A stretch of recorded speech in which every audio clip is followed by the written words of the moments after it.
The porch light flickered like a dying cigarette as I watched my wife stumble up our front walkway at 6:30 in the morning, still wearing last night's little black dress and yesterday's lies. Her heels clicked in unsteady rhythm against the brick path I'd laid myself 3 summers ago, back when I still believed in things like forever and fidelity. My name is Eliot Harper.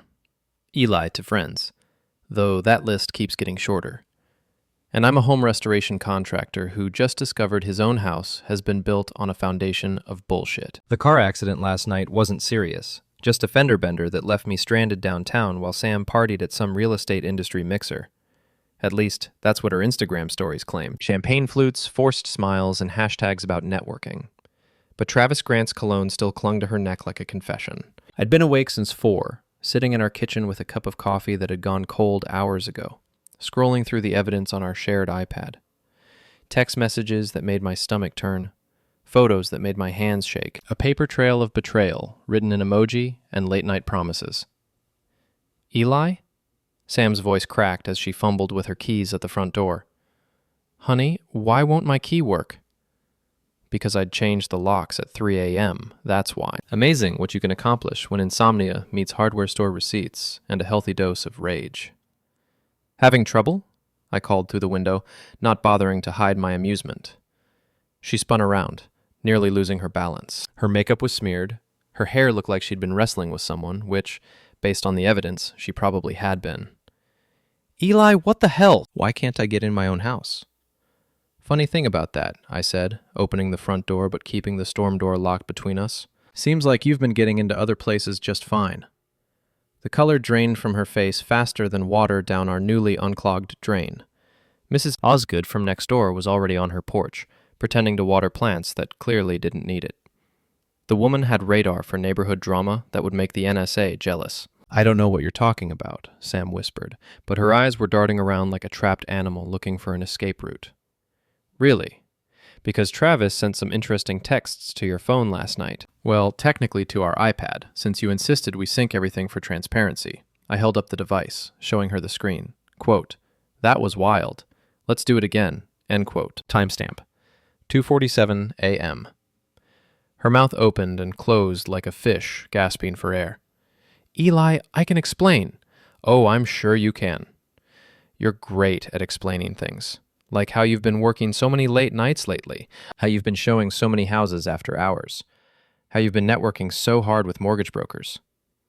Mrs. Osgood had given up all pretense of watering her plants and was now openly staring. I could see her phone in her hand, probably texting the neighborhood gossip chain faster than a teenager on TikTok.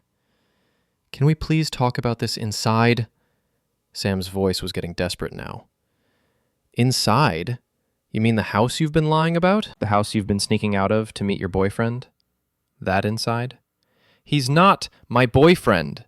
The words exploded out of her before she could stop them. Oh, so he's just a casual hookup then. That's so much better, Sam. Really speaks to your character. Maya's silver BMW pulled up to the curb with the timing of a bad sitcom.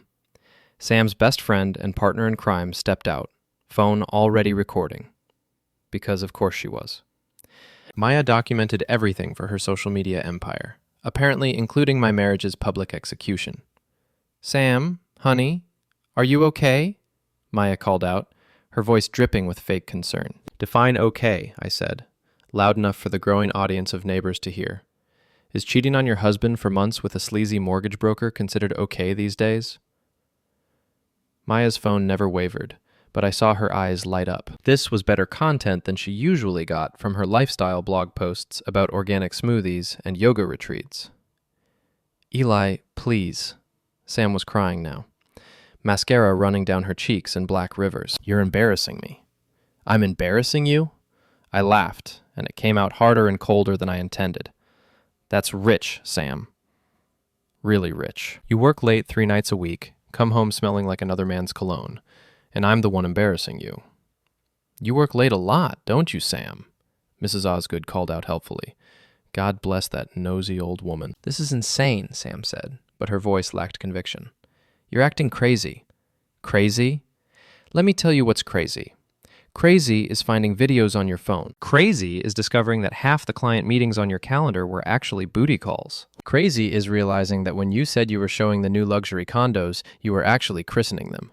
The gathered crowd, and there was definitely a crowd now, let out a collective gasp. Mr. Peterson from across the street had come out to get his newspaper and stayed for the show. The Johnson twins from down the block were recording on their phones too. Welcome to the digital age, where everyone's business becomes everyone's entertainment. Sam's face went from pale to bright red. You went through my phone? Your phone that you left here when you snuck out last night. Your phone that kept buzzing with messages from Travis about how good you looked in that dress. Your phone that has photos I really wish I could unsee. Maya stepped closer, still recording. Maybe we should all calm down, and maybe you should mind your own business, Maya, I snapped, unless you want me to share what I know about your little arrangement with Sam. Both women froze. Maya's phone finally stopped recording. What arrangement? Mrs. Osgood asked, bless her heart. Nothing, Maya said quickly. There's no arrangement. Oh, there's definitely an arrangement, I said, enjoying the panic in their eyes. But that's a story for another day. Sam was sobbing openly now, her perfect image crumbling faster than our marriage. Eli, please, can we just go inside and talk about this privately? Privately? Like how you privately decided to cheat on me? Like how you privately made me look like a fool to everyone in this neighborhood? Like how you privately planned to keep lying to me until when, exactly? Our 10th anniversary? I never meant for this to happen, she whispered. But it did happen. Multiple times. In multiple locations. With multiple positions, based on the photos. The crowd was eating this up. I could see phones buzzing as the story spread through text messages and social media posts. By noon, everyone in our social circle would know that Sam Harper was a cheating wife, and I was the husband who'd finally had enough. You should wipe Travis's cologne off your neck before lying to me, I said, loud enough for everyone to hear. It's a dead giveaway. Sam's hand flew to her neck instinctively, and the gesture confirmed what everyone already suspected. The murmurs from the crowd grew louder. I can't believe this is happening, Sam said, looking around at all the faces staring at her, with a mixture of pity and judgment. Believe it, I said, because this is just the beginning. She turned and ran to Maya's car, leaving behind her purse, her dignity, and any chance of salvaging her reputation in this neighborhood. Maya followed, shooting me a look that promised retaliation. As they drove away, I waved to my neighbors and went back inside, leaving the storm door open so everyone could see I had nothing to hide. The house felt different now. Cleaner, somehow. Like I'd finally taken out trash that had been rotting in the corner for months. I poured myself a fresh cup of coffee and opened Sam's laptop, which was still logged into her email. Time to see how deep this rabbit hole really went. 3 hours later, I was drowning in evidence. Sam's digital life was an open book of deception, and I was speed reading through every sordid chapter. Her email account was a treasure trove of lies, her calendar a roadmap of betrayal, and her photo backup was a collection I'd need therapy to forget. The affair with Travis Grand had been going on for 4 months. 4 months of client dinners and property showings and networking events. 4 months of me cooking dinner for one while she was getting her own needs satisfied elsewhere. 4 months of me wondering why she was always too tired for intimacy when she came home. Now I knew. She was saving her energy for someone else. My phone buzzed with a text from Big Al, my old boxing coach who now ran Murphy's Gym downtown. Heard about the show this morning. You okay, kid? News traveled fast in our town, especially when Mrs. Osgood was involved. Been better, I typed back. Could use a workout. Come by tonight. We'll talk. Al was one of the few people who'd seen this coming. He'd made comments over the past few months about Sam's behavior, her sudden interest in fitness, her new wardrobe. I'd dismissed it as jealousy. Al had never liked Sam, thought she was too high maintenance for a blue-collar guy like me. Turns out Al was right about everything.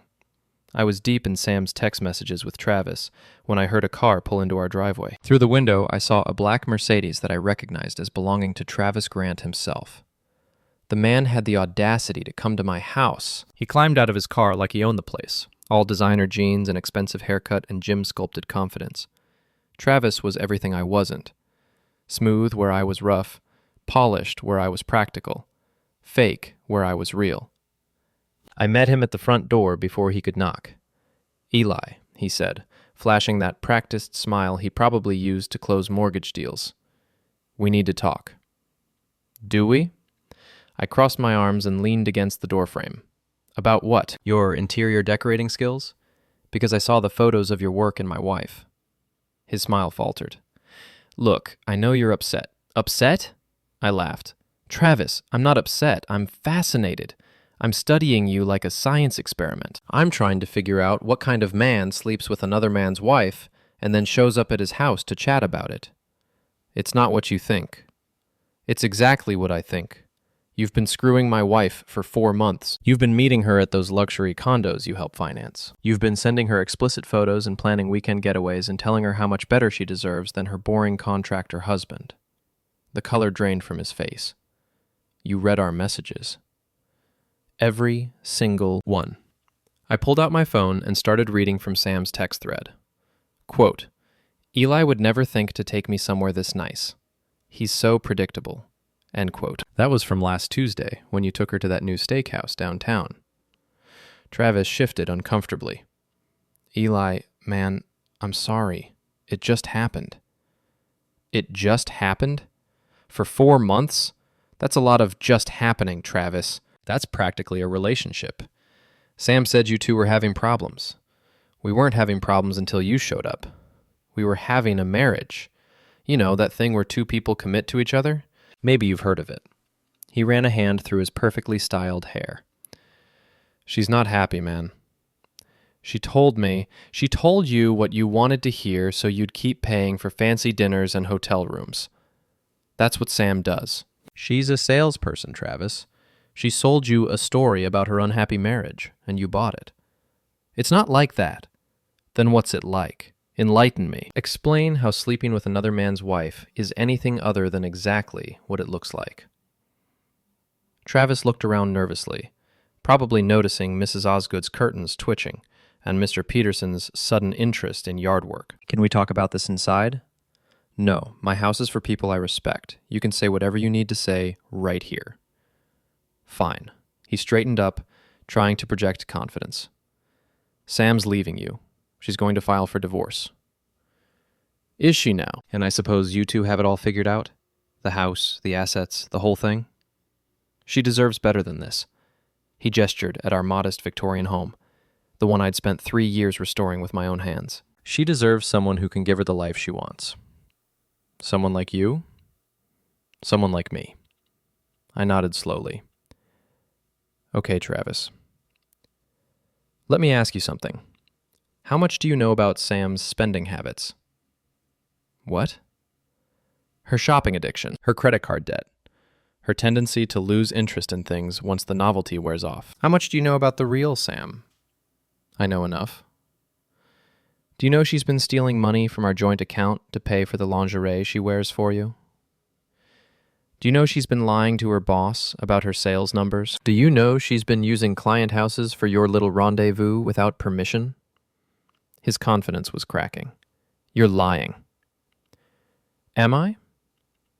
Check your phone, Travis. I sent you some screenshots about 5 minutes ago. He fumbled for his phone, and I watched his face change as he scrolled through the evidence I'd forwarded. Bank statements showing Sam's unauthorized withdrawals, emails between Sam and her boss about discrepancies in her client reports, photos of Sam using client properties for personal purposes. This doesn't change anything, he said weakly. It changes everything. See, you thought you were getting the perfect woman, but you're getting the same lying, cheating, stealing woman I married. The only difference is now it's your problem instead of mine. Travis was quiet for a long moment, staring at his phone. Sam said you were controlling. I am controlling. I control what happens in my house, what happens to my money, and what happens to my dignity. And right now, I'm controlling this conversation. What do you want, Eli? I want you to understand something. You didn't win anything here. You didn't steal my wife. I'm giving her to you. She's your problem now. And when she gets bored with you, and she will, when she starts looking for someone with more money or more status or just someone new, remember this conversation. I stepped closer to him, close enough to smell his expensive cologne. Remember that I tried to warn you. Remember that I gave you every chance to walk away. And remember that when she destroys your life the way she destroyed mine, you asked for it. Travis backed toward his car. You're crazy. No, I'm free. There's a difference. He got in his Mercedes and drove away without another word. I watched him go, then waved to Mrs. Osgood, who was still pretending to garden. My phone buzzed with another text from Big Al. Saw the Mercedes leave. Everything okay? Getting better by the minute, I replied. Inside, I made myself a sandwich and continued reading through Sam's digital life. The deeper I dug, the worse it got. She'd been planning to leave me for months, consulting divorce lawyers, researching property values, even looking at apartments with Travis. But she'd made one crucial mistake.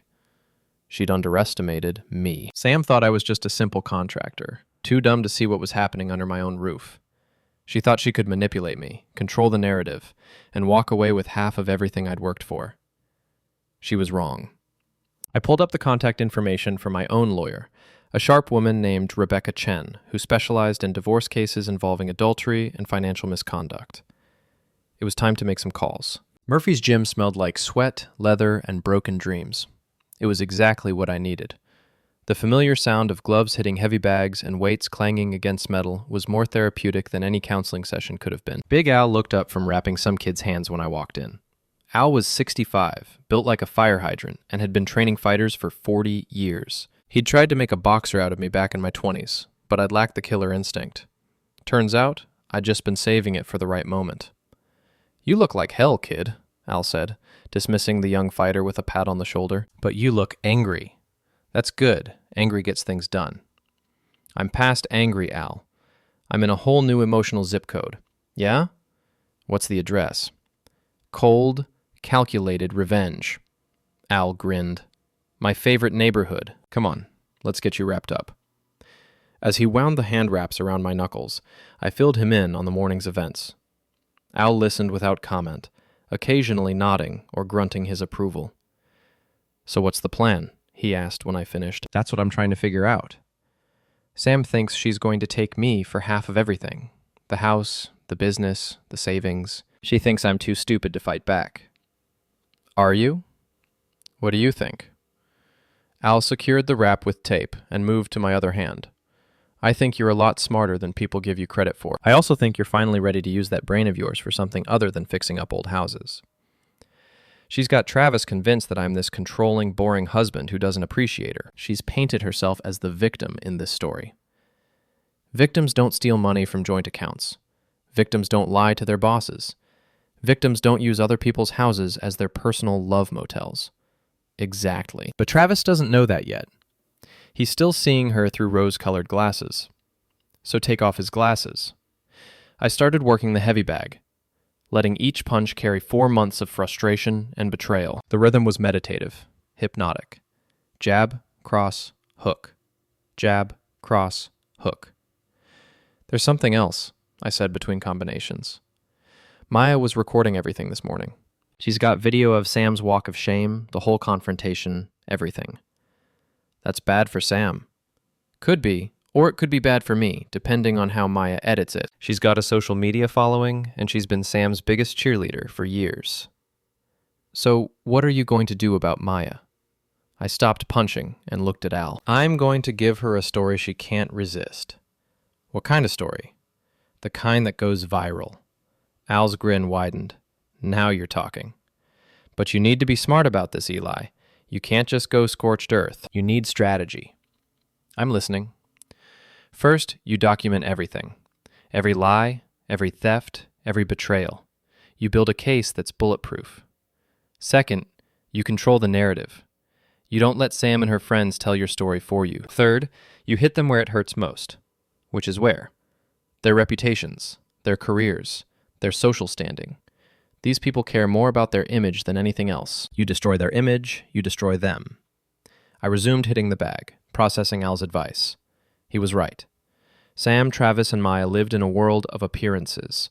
Their professional success depended on their reputations. Their social lives revolved around their status.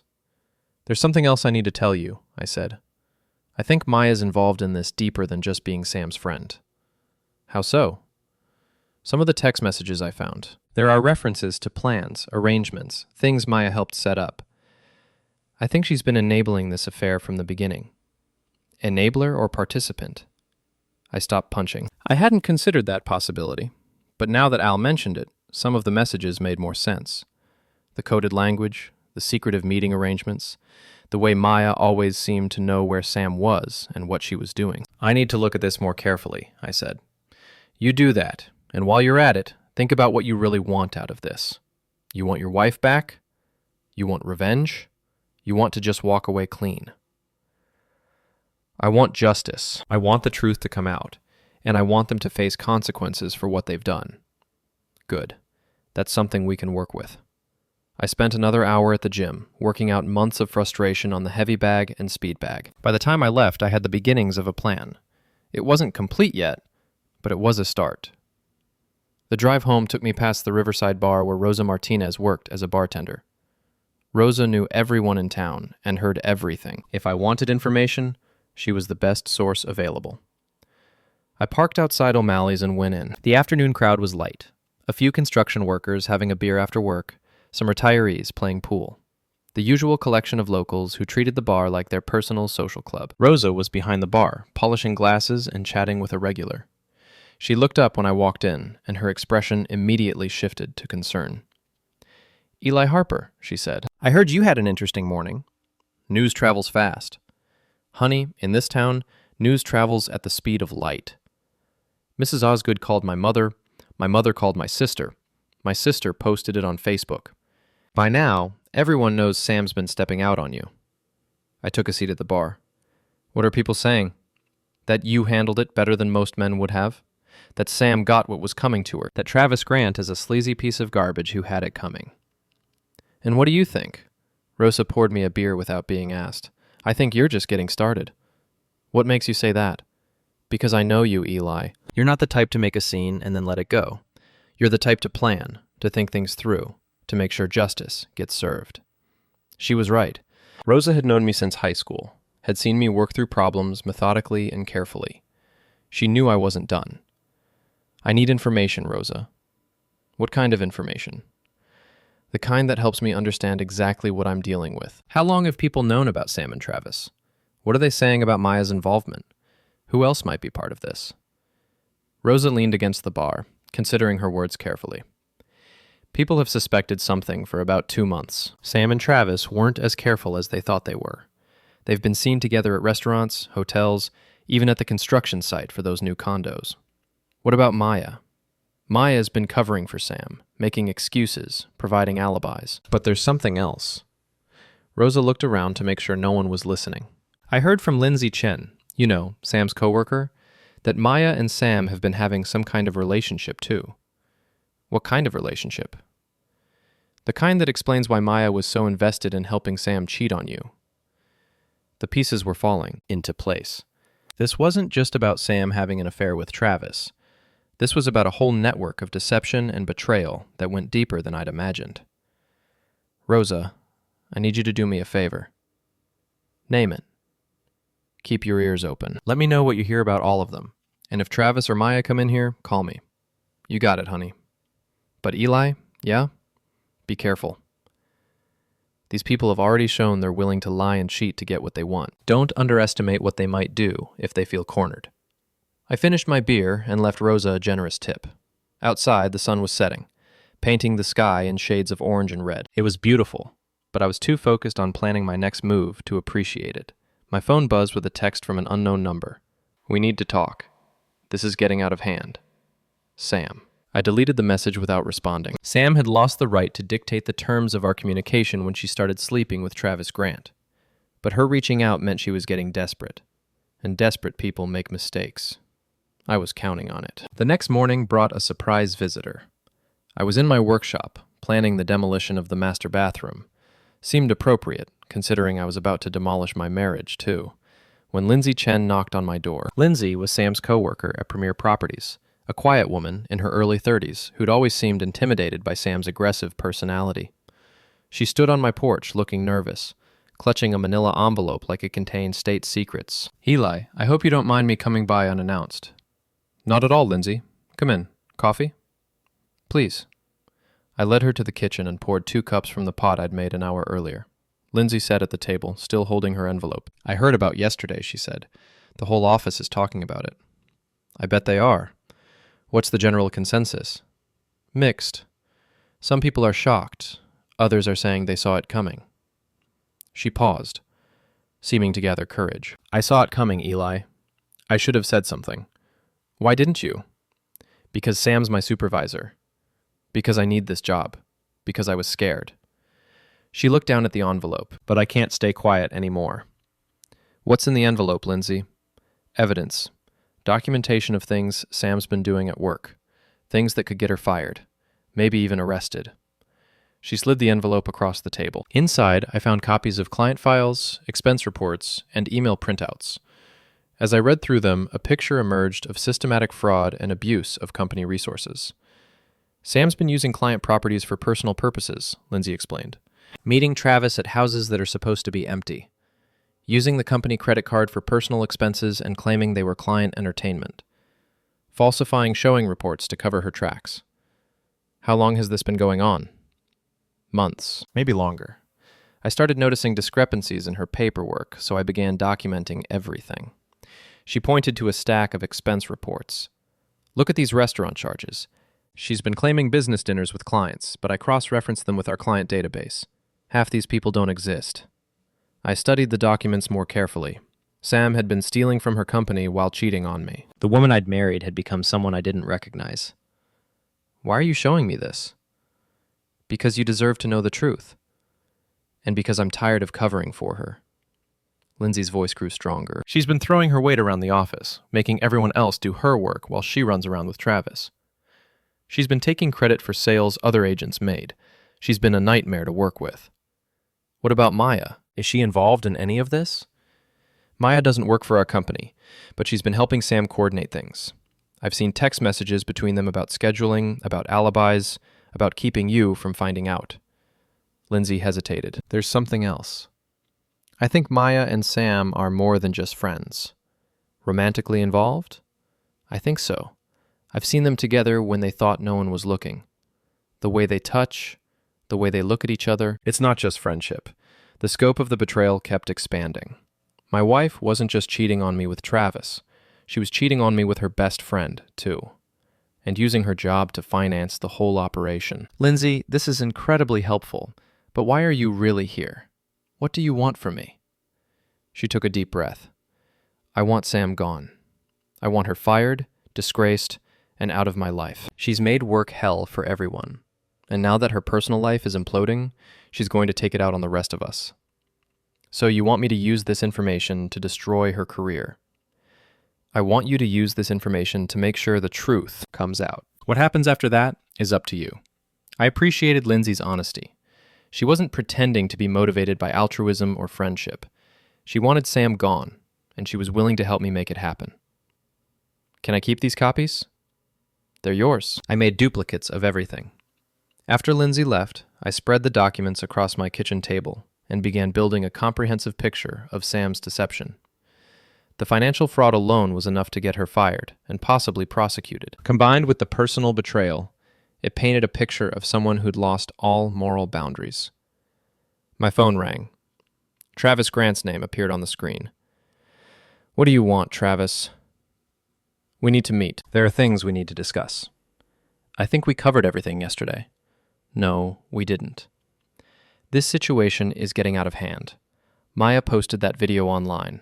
It's going viral. Sam's reputation is being destroyed. Good. Eli, be reasonable. We're all adults here. We can work this out. Work what out? You've been sleeping with my wife for 4 months. She's been stealing from her company to pay for your dates. Maya's been helping them both lie to me. What exactly is there to work out? Sam made mistakes, but she doesn't deserve to have her life ruined over this. She ruined her own life, Travis. I'm just making sure everyone knows about it. Meet me tonight. O'Malley's Bar, 8 o'clock. Let's talk about this like civilized people. I almost laughed. Civilized people don't sleep with other men's wives. 8 o'clock, Eli. Be there. He hung up before I could respond. I stared at the phone, considering my options. Meeting Travis could be dangerous. He was clearly desperate, and desperate people do unpredictable things. But it could also be an opportunity to gather more information, maybe even get him to confess to things I didn't know about yet. I called Rosa at O'Malley's. Rosa, it's Eli. Travis Grant wants to meet me at your place tonight at 8. I'm going to be there, but I want you to know in case things get ugly. You want me to have someone nearby? Just keep an eye on things. And maybe keep your phone handy in case you need to call for help. You got it, honey. Be careful. I spent the rest of the day preparing for the meeting. I made copies of all the evidence Lindsay had given me, plus the material I'd gathered from Sam's devices. I also set up a voice recording app on my phone, just in case Travis said something incriminating. At 7:30, I drove to O'Malley's. The parking lot was half full, typical for a weeknight. I found a spot near the back exit, just in case I needed to leave quickly. Inside, the bar was dimly lit and moderately crowded. Rosa caught my eye and nodded toward a corner booth where Travis was already waiting. He looked nervous, constantly checking his phone and glancing toward the door. I slid into the booth across from him. You wanted to talk. Talk? First, let me say I'm sorry about how this all went down. I never intended for you to find out this way. How did you intend for me to find out? Wedding invitation? I thought Sam would handle it better. Tell you about us, ask for a divorce, work things out amicably. Amicably? Travis, you've been screwing my wife behind my back for months. There's nothing amicable about that. He signaled the waitress for another drink. Look, I know you're angry. I'm not angry anymore. I'm focused. Focused on what? On making sure everyone knows exactly what kind of people you and Sam really are. That video Maya posted is destroying Sam's reputation. Her boss saw it, her client saw it, her family saw it. Good. Actions have consequences. Eli, I'm willing to make this right. Financially, I mean. I know Sam took money from your joint account. I'll pay it back. I'll cover her debts. I'll make sure you don't suffer financially from this. You think this is about money? Isn't it? Isn't that what divorce is really about? Dividing assets, settling debts? I leaned forward. Travis, let me explain something to you. This isn't about money. This is about respect. This is about honesty. This is about the fact that you and Sam thought I was too stupid to figure out what you were doing. We never thought you were stupid. Really? Then why did Sam keep lying to me right up until the moment I confronted her? Why did she keep making up stories about client meetings and networking events? Why did she think she could gaslight me into believing I was imagining things? Travis was quiet for a moment. She was scared. She didn't know how to tell you. She was planning to divorce me and take half of everything I own. That doesn't sound scared. That sounds calculated. How do you know about the divorce plans? Because I know everything, Travis. I know about the lawyer consultations. I know about the apartment hunting. I know about the financial planning sessions. I know about Sam's little arrangement with Maya. His face went pale. What arrangement with Maya? You really don't know, do you? You thought you were Sam's only side piece. You thought you were special. What are you talking about? I pulled out my phone and showed him some of the text messages I'd found between Sam and Maya. Messages that made it clear their relationship went far beyond friendship. Travis read in silence, his expression growing darker with each message. She's been playing you, Travis, just like she played me. You're not her boyfriend. You're not her salvation from an unhappy marriage. You're just another mark in her con game. This can't be right. It's right. Sam's been sleeping with you and Maya, probably others too. She's been using you for money and status, using Maya for emotional support and alibis, and using me for stability and a place to live. Travis was staring at the phone screen like it contained his death warrant. I thought she loved me. Sam loves Sam. Everyone else is just a supporting character in her story. Why are you telling me this? Because I want you to understand what you're really getting into. When this all shakes out, when the divorce is final and the dust settles, you're going to be stuck with her. And eventually, she's going to do to you what she did to me. Travis finished his drink in one gulp. What do you want from me, Eli? I want the truth. All of it. I want to know everything that happened. Everyone who was involved. Every lie that was told. I want a complete confession. And if I give you that, then maybe I'll consider not destroying your career along with hers. Travis looked around the bar, probably calculating his options. Rosa was watching us from behind the bar, ready to intervene if necessary. The other patrons were minding their own business, but I could tell Travis felt exposed. Sam's been using client properties for our meetings, he said finally. Houses that were supposed to be empty. She had keys, access codes, the whole thing. I know. What else? She's been falsifying expense reports at work, using company money for personal things. She said it was just borrowing, that she'd pay it back. What else? Maya's been providing alibis, helping with scheduling, sometimes even participating in... He trailed off. In what? In our encounters, the three of them, together. There it was, the final piece of the puzzle. Sam hadn't just been cheating on me with one person, or even two people. She'd been orchestrating a whole network of deception and sexual betrayal. Anyone else involved? Not that I know of. But Eli, there's something else you need to know. Sam's been recording things. Videos, audio recordings. She said it was for fun, but now I'm wondering if she was planning to use them somehow. Use them how? Blackmail, maybe. Or just as leverage in the divorce. I don't know. I processed this new information. Sam had been documenting her affairs, possibly as insurance or ammunition for later use. It was a level of calculation that shocked even me. Where are these recordings? I don't know. Probably on her phone or computer. Maybe in a cloud storage account.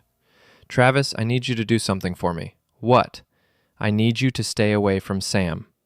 Completely. No calls, no texts, no contact of any kind. Why? Because she's going to try to manipulate you into helping her fight me in the divorce. She's going to promise you things, make you believe you have a future together, and you're going to want to believe her because the alternative is admitting that you destroyed a marriage for nothing. Travis was quiet for a long moment. What if I still love her? Then you're a fool, but that's your choice to make. I stood up to leave, then turned back. One more thing, Travis. If you warn Sam about this conversation, if you tell her what I know or what I'm planning, I will make sure your mortgage broker's license gets revoked. I will make sure every bank in the state knows you've been involved in fraudulent property transactions.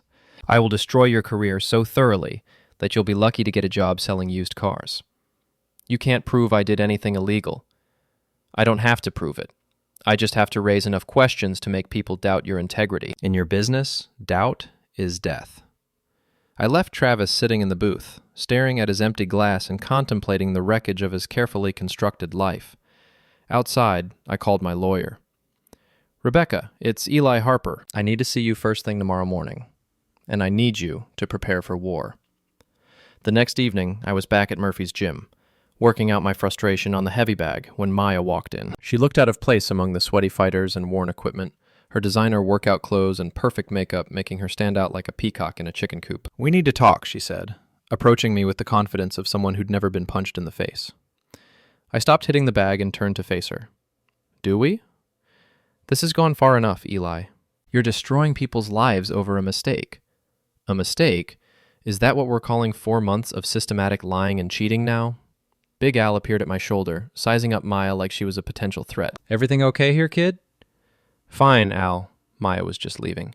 Actually, I'm not leaving until we resolve this. Maya pulled out her phone.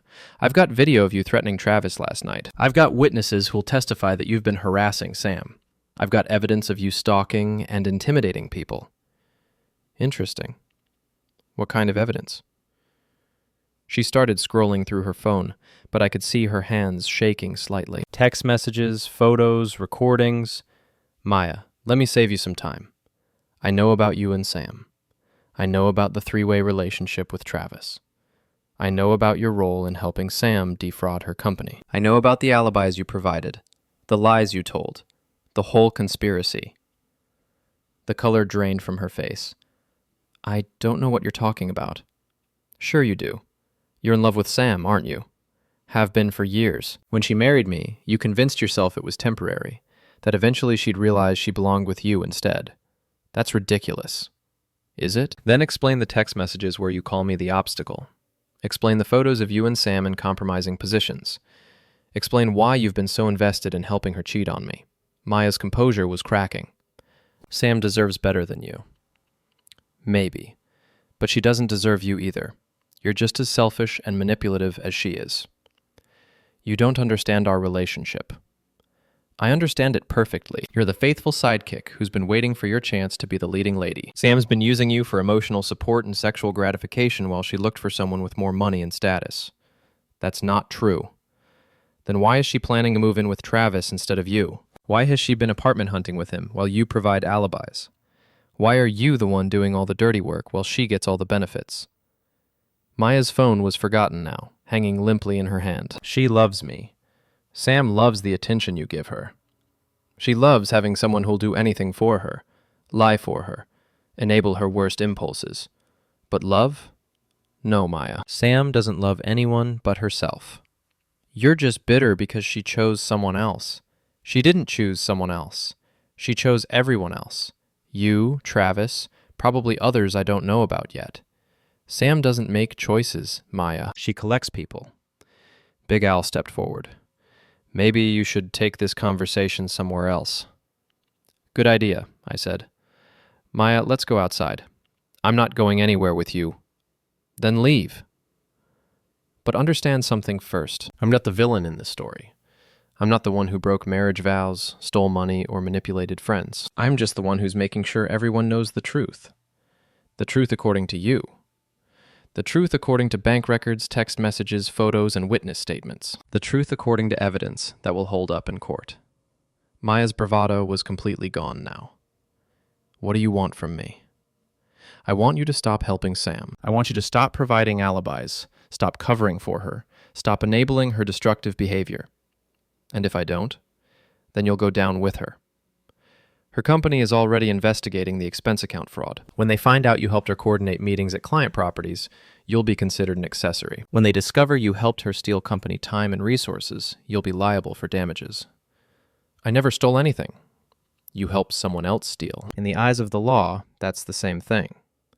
Maya looked around the gym, probably realizing that this wasn't the private conversation she'd expected. Several fighters had stopped their workouts to listen, and Big Al was watching her with obvious suspicion. This isn't over, she said. Yes, it is. You just don't realize it yet. She turned and walked toward the exit, her heels clicking against the concrete floor. At the door, she stopped and looked back. Sam was right about you. You are controlling. I'm controlling my own narrative for the first time in months. If that makes me the bad guy in your story, I can live with that. After Maya left, Big Al shook his head. That woman's got problems. They all do. The question is, how much damage are they going to do before this is over? Depends on how smart you play it from here. You've got them on the defensive, but cornered animals are dangerous. I know. That's why I'm ending this tomorrow. What's tomorrow? The day everyone in town learns the whole truth about Sam Harper and her friends. I spent the rest of the evening at home, preparing for what I knew would be the final confrontation. I organized all my evidence, made copies of everything, and prepared a comprehensive presentation that would leave no room for doubt or denial. At 10 o'clock, my phone rang. Sam's name appeared on the screen. Hello, Sam? Eli, we need to talk, face to face, tonight. I don't think that's a good idea. Please, I know you're angry and you have every right to be, but we can work this out. We can save our marriage. Our marriage died 4 months ago when you started sleeping with Travis. It was just too stupid to lie down. That's not fair. People make mistakes. People can change. Some mistakes are too big to come back from, Sam. Some changes reveal who someone really was all along. Meet me at the house. Our house. Let's talk about this like adults. The house isn't ours anymore, Sam. It's mine. You forfeited your claim to it when you decided to use it as a staging ground for your affairs. I never brought anyone to our house. No. You just left our house to go sleep with other people. You used our joint account to pay for hotel rooms and dinners with your lovers. You lied to me in our bedroom, our kitchen, our living room. You turned our entire life together into a foundation for your deception. Eli, please. I love you. No, you don't. You love the security I provided. You love the house I restored. You love the stability I offered while you played around with other people, but you don't love me. That's not true. Then why didn't you just ask for a divorce? Why the elaborate deception? Why the lies and the cheating and the financial fraud? Because I was scared. Because I didn't know how to tell you I wasn't happy. So you decided to steal from me instead? You decided to humiliate me instead? You decided to make me look like a fool to everyone in town instead? I never meant for it to go this far. But it did go this far, Sam. And now we all have to live with the consequences.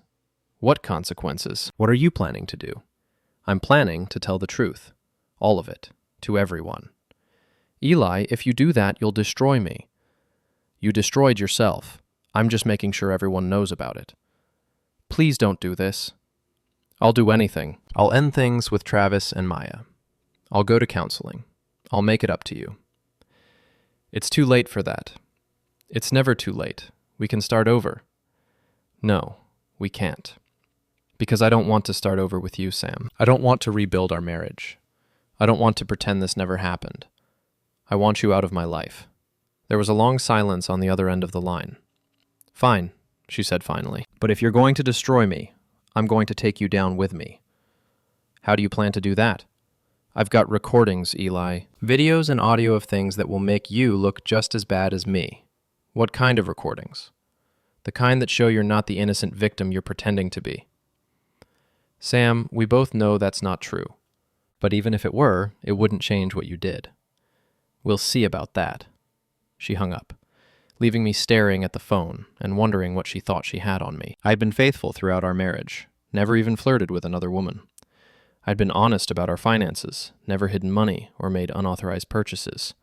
I'd been a good husband, even when she was being a terrible wife. But Sam was desperate now, and desperate people say desperate things. Whatever recordings she claimed to have, they couldn't be worse than the evidence I had against her. Tomorrow, everyone would know the truth about Sam Harper, and the truth, as they say, would set me free. The next morning, I drove to the construction site where Travis worked as a project manager for the new luxury condos. It was time to end this once and for all, and I wanted to do it where everyone could see. The site was busy with workers, contractors, and supervisors. Travis was easy to spot in his hard hat and clipboard, trying to look important while pointing at blueprints. I waited until he was surrounded by a group of subcontractors before making my approach. Travis, we need to finish our conversation from the other night. He looked up, clearly annoyed by the interruption. Eli, this isn't the time or place. Actually, it's the perfect time and place. These gentlemen should know what kind of man they're working for. The workers looked between us with the interest of people sensing drama. Travis's face was already turning red. You need to leave. This is a private construction site. Is it? Because my understanding is that Sam Harper has been using the site for private meetings with you. Meetings that violated her company's policies and probably several health and safety regulations. One of the older workers, a guy recognized from other job sites around town, stepped forward. What's he talking about, Travis? Nothing. He's just trying to cause trouble. I'm trying to tell the truth, I said. Travis here has been having an affair with my wife. They've been using empty units in this building for their encounters. Units that belong to paying customers who don't know their future homes have been turned into love nests. The murmur that went through the group was not friendly. These were working men with wives and families, and adultery didn't sit well with them. That's a lie, Travis said, but his voice lacked conviction. Is it? Because I have photos, Travis. I have text messages describing which units you used and when. I have evidence that will hold up in court and probably get this project shut down for health code violations. Travis's supervisor, a thick-set man named Murphy, who'd been listening from the edge of the group, stepped forward. Travis, is this true? It's complicated. It's not complicated at all, I said. He's been screwing my wife in units that belong to your customers. He's been using company property for personal purposes. He's been creating liability issues that could cost your company millions in lawsuits. Murphy's face was getting darker by the second. Travis, my office. Now. This isn't over, Travis said to me as he followed his supervisor toward the trailer that served as the site office. Yes, it is, I called after him. It's been over since the moment you decided to sleep with another man's wife. The workers were already pulling out their phones, probably texting their friends and family about the drama. By noon, everyone in town would know that Travis Grant had been fired from his job for conducting an affair on company property. My next stop was Premier Properties, where Sam worked. I found her in her office, frantically making phone calls and looking like she hadn't slept in days. Eli, what are you doing here? I'm here to see your boss. We need to discuss your use of company resources for personal purposes. You can't do this. This is my workplace. And you turned it into your personal dating service. You used client properties for sexual encounters. You falsified expense reports to pay for your affairs. You stole company time and resources to conduct your personal business. Sam's boss, a stern woman named Patricia Williams, appeared in the doorway. "Mr. Harper, I think we need to talk." "I think we do." Patricia led me to her office while Sam followed, protesting the entire way. I spread out the evidence Lindsay had given me, plus additional documentation I'd gathered from Sam's devices. "This shows a pattern of fraud and abuse spanning several months," I explained. "Falsified expense reports, unauthorized use of client properties, theft of company resources, and violation of professional ethics standards." Patricia reviewed the documents with the careful attention of someone who understood the legal implications. "Sam, these are serious allegations. Do you have a response?" "Eli's just trying to get revenge because our marriage is ending." "That may be true," Patricia said, "but these documents appear to be legitimate. Bank records, expense reports, client files. This isn't just personal drama, Sam. This is potential criminal fraud. I can explain everything." "I'm sure you can. But first, I need to suspend you pending a full investigation. Please clean out your desk and surrender your company credit card and keys." Sam looked stunned. "You're firing me?" "I'm protecting the company from further liability while we investigate potential criminal activity." As Sam gathered her personal belongings under Patricia's watchful eye, I felt a sense of closure beginning to settle over me. The truth was finally coming out, and the people who'd betrayed me were facing real consequences for their actions.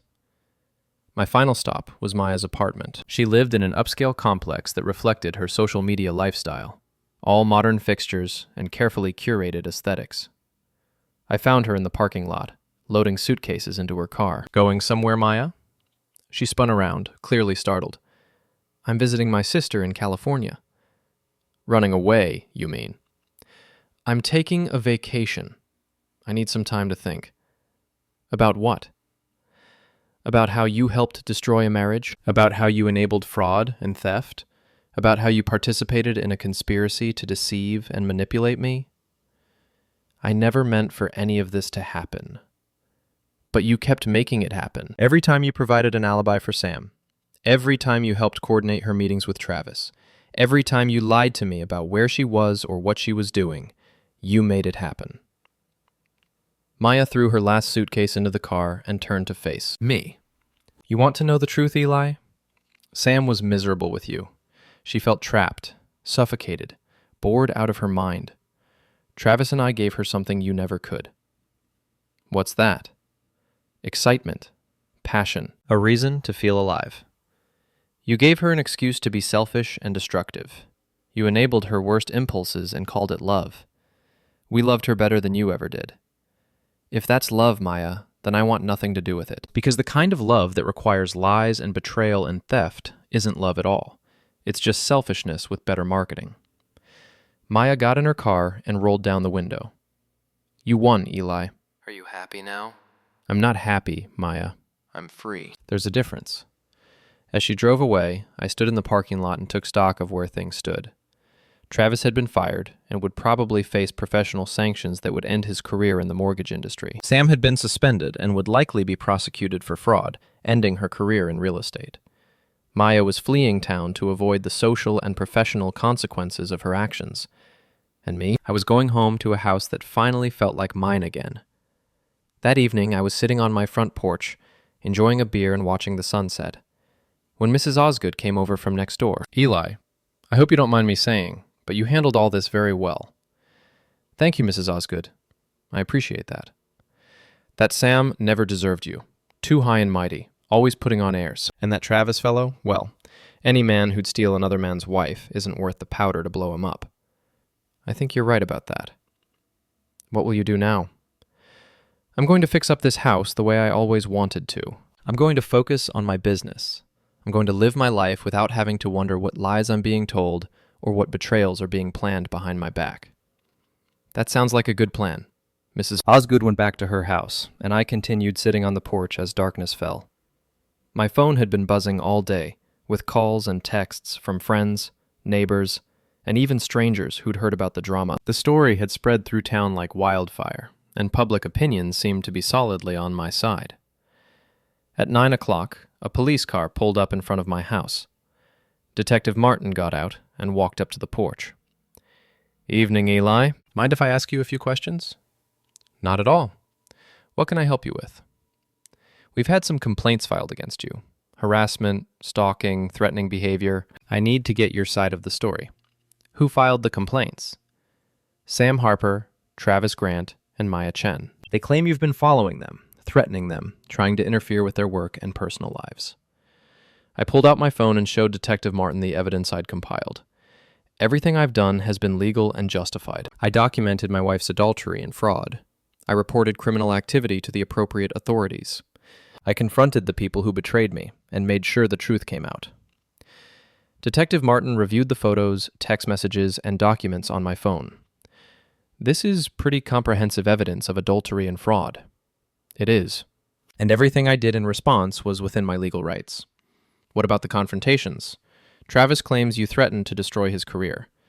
I told him the truth about what would happen if the evidence of his misconduct became public. That's not a threat. That's a prediction. And Maya claims you stalked her at her apartment. I went to her apartment once to confront her about her role in the conspiracy. She was already packing to leave town when I arrived. Detective Martin closed my phone and handed it back to me. Eli, between you and me, these people got what was coming to them, but I have to follow up on complaints, even frivolous ones. I understand. Just be careful going forward. Don't give them any ammunition to use against you. Let the legal system handle things from here. That's exactly what I plan to do. After Detective Martin left, I went inside and poured myself another beer. The house felt different now. Cleaner. Lighter. More like home than it had in months. I'd removed all traces of Sam's presence, boxed up her belongings for pickup, and reclaimed every room as my own space. My phone rang one last time. Sam's name appeared on the screen. What do you want, Sam? I want to make a deal. What kind of deal? I'll give you an uncontested divorce. I won't ask for alimony or property division. I'll take full responsibility for the debts I incurred. In exchange, you don't testify against me in the criminal case. That's not how it works, Sam. If the prosecutor subpoenas me, I have to testify. But you don't have to volunteer information. You don't have to actively pursue charges. The charges aren't up to me. They're up to your former employer and the district attorney. Please, Eli, I'm begging you, don't destroy me completely. I'm not destroying you, Sam. I'm just not protecting you from the consequences of your own actions anymore. I know I hurt you. I know I made terrible mistakes, but I don't deserve to go to prison. Maybe not, but that's not my decision to make. What if I told you I was sorry? What if I promised to make it right? It's too late for apologies, Sam, and there's no way to make this right. You can't uncheat on me. You can't unsteal the money. You can't unlie to me for months. You can't unhumiliate me in front of everyone I know. So this is it? This is how our marriage ends? Our marriage ended the first time you slept with Travis. Everything since then has just been cleanup. I hope you're happy, Eli. I hope destroying my life was worth it. I didn't destroy your life, Sam. I just stopped letting you destroy mine. I hung up and turned off my phone. Tomorrow, I would meet with my lawyer to finalize the divorce proceedings. I would give my statement to the prosecutor handling Sam's fraud case. I would begin the process of rebuilding my life without the weight of her deception dragging me down. But tonight, I was going to sit in my house, and enjoy the peace that comes with knowing the truth has finally come out. The house always wins, I thought. And for the first time in months, I was the house. 3 months later, the legal proceedings were complete. Sam had pled guilty to fraud charges and received probation plus restitution payments. Travis had lost his professional license and left town. Maya had never returned from California. I was sitting on the same porch where this all began, reading a letter from my lawyer confirming that the divorce was final and the house was officially mine, when Lindsay Chen walked up the front path. Eli, I hope you don't mind me stopping by. Not at all. How are things at Premier Properties? Much better since Sam left. Patricia offered me Sam's position, actually. I'm the new senior agent. Congratulations. You deserve it. I wanted to thank you for everything, for making sure the truth came out, for holding people accountable, for not letting them get away with it. You helped make that possible, Lindsay. You took a risk by bringing me that evidence. It was the right thing to do. She paused, looking at the house. You've done amazing work on this place. It looks beautiful. Thanks. It's finally starting to feel like home again. I'm sure it is. She turned to go, then looked back. Eli, I know this might be too soon, but when you're ready to start dating again, I'd like to take you to dinner sometime. I smiled. I'd like that, Lindsay. I'd like that very much. As she walked away, I looked at my house, really looked at it, and felt something I hadn't felt in months. Hope. The future stretched out ahead of me, full of possibilities and free from the lies that had held me back. I'd learned something important through all of this. Sometimes the house doesn't just win. Sometimes the house gets to start over completely.